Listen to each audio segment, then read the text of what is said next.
What's up, guys? Thanks so much for checking in with the channel again today. We're continuing our series of reviews of the scenarios for Cruel Seas. So this is the second one, as you guys can see. So there are, I think, 10 in total. So we'll be going through those one at a time for you guys.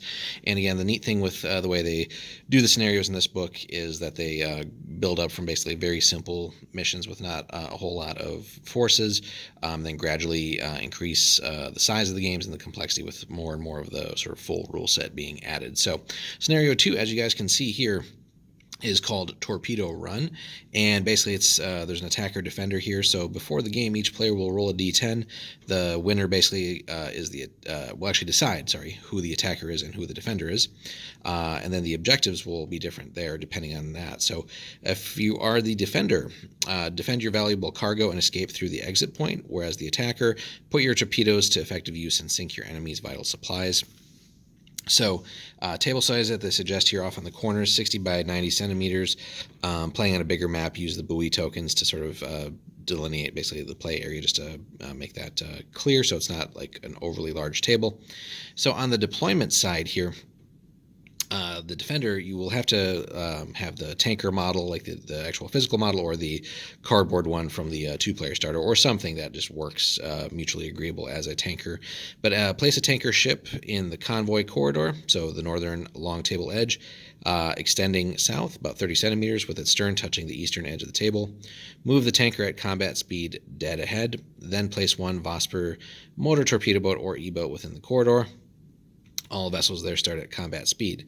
The attacker will basically have the opposite, right? So either an S-38 E-boat or two Vospers, basically Type 1 mid motor torpedo boats in the southwestern corner. Start the battle stationary and engine stopped for those guys. And then all vessels are basically regular crew, just keep things nice and simple. Again, it's still only scenario 2. So special rules here: the defender ships must start and be within the corridor only for their first move. After that, you can kind of spread out a little bit. And then basically leaving the battle area. So if a ship finishes with its move with any part over the edge of the battle area, then it's removed from play at the end of the turn. The game will also last basically if the tanker is sunk or when any part of it moves off the exit point, which you can see on the map there on the left side. The game will end at the end of the turn there. The attacker basically wins if they sink the tanker, straight up. Nice and easy. And then the defender's mission is basically survive the onslaught and bring fresh provisions to your forces. Should be kind of clarified a little bit. Basically, get the tanker off the table. So basically, one person is trying to blow up the tanker, one person is trying to get it off the table, okay? So that could be spelled a little bit more clearly there, but basically, as it says here, this is kind of the end of basic training. So after that, things will get more complicated with advanced rules and stuff like that, which we'll again cover in term. So, and like I said, so here you have your defending starting edge, or corridor as it's called. So you're fairly far away from the opponent, depending on who's fielding what, whether it's Germans with German escort or the Brits with their smaller boats escorting there. And then the attacker is quite far away. And remember, the attacker starts with engines off. So you're going to get a decent little bit of movement. But, ultimately, that's kind of bringing them closer to you anyway. So, like, the attacker starting with engines off is not that big of a deal.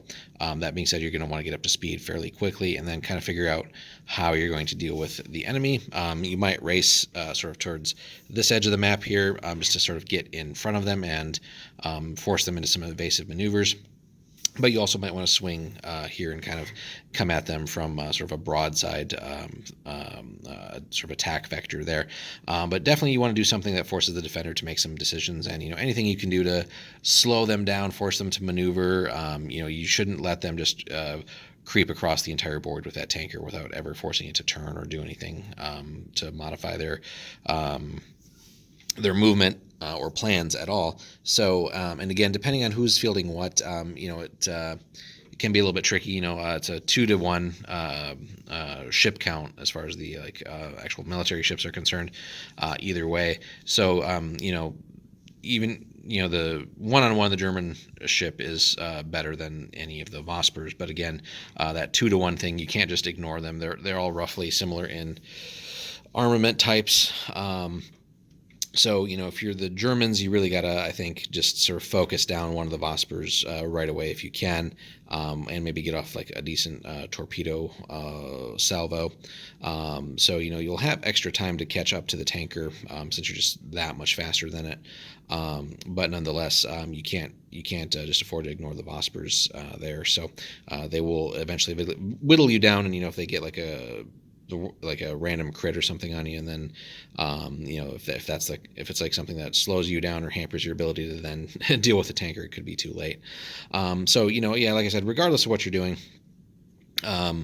it's going to be best to I think just single out, focus out one of the Vospers, and if you're the Germans defending the tanker, you shouldn't really stray too far from it. But again, like if they're trying to sort of lure you away too far from the tanker, just kind of stick with the plan. Overall, I think you slightly outrange the British ships, so if you can get some lucky pot shots, that's always nice. But that being said, overall the Brits will bring more torpedoes there, so you're gonna have to definitely do some maneuvers. So you don't want to get stuck in a situation where you're going to ram into the tanker, or the tanker's going to ram into you because of evasive maneuvers. So something to keep in mind there. Now, if you're the Brits, regardless of what you're doing, you can afford to spread out a little bit, and if you want to keep one of your Vospers a little bit closer, and then kind of flank around with the other one, just to maybe lure the attacker away, or just get them in a bad spot where they'll have to spend part of their movement just getting into, again, a sort of a viable firing position, stuff like that. So overall, it's a fun little one. Again, hardly any models to deal with, but introduces a new concept of the escort mission, or attacking basically a neutral, or not, I shouldn't say neutral, but essentially a civilian cargo ship. So it's pretty cool, and that's part of the fun of this game too. It's not just again, any like massive ships duking it out over like long distances. This is up close and personal, and it can definitely be a fun, intense scenario. Just as that, the clock essentially here is that as the tanker gets closer to that exit point, it's ratcheting up the pressure on the attacker, but also nerve-wracking for the defenders. The tanker can take a little bit of damage, but that being said, it's it's essentially defenseless. At least in this scenario. So, it's a good solid scenario, and teaches some other aspects of the game and some strategy and stuff like that. So definitely a fun one that Warlords put together here. So, and again, as it says here, this is kind of the end of basic training, so we'll start getting some more advanced missions with more advanced rules here. So again, Scenario 2, Torpedo Run for Cruel Seas. Check it out, guys. We'll put a link here to Cruel Seas on the Warlord page in the description. So let us know in the comments if you've actually run the scenario. Have you done it in like a bigger game? What have your experiences been as the attacker or defender? Have you switched out different nations or something equivalent to these kind of ships in different nations, and how's that fared for you? So yeah, let us know in the comments, guys. Eager to hear from you. Thanks again so much for stopping by. Take care. We'll see you in the next one.